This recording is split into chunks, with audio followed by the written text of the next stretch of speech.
আয়াতুল কুরসি পড়ে ভুলেও একটি কাজ করবেন না। ভালো করে স্মরণ রাখবেন, আয়াতুল কুরসি পড়ে আমরা যে ভুল কাজটা করে থাকি।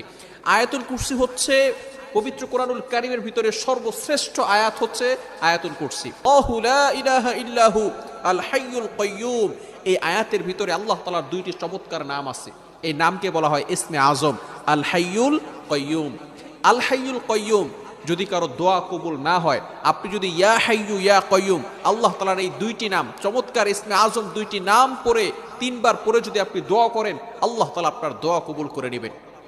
যেহেতু এই আয়াতের ভিতরে আল্লাহ তাআলার দুইটি ইসমে আজম নাম রয়েছে, এই নামের কারণে আল্লাহ পাক রব্বুল আলামিন এই আয়াতের মর্যাদা আরো বাড়িয়ে দিয়েছেন। সুতরাং যদি জিন আপনাকে আসর করে, এই আয়াতুল কুরসি পড়লে জিন আপনাকে কোনো ক্ষতি করতে পারবে না।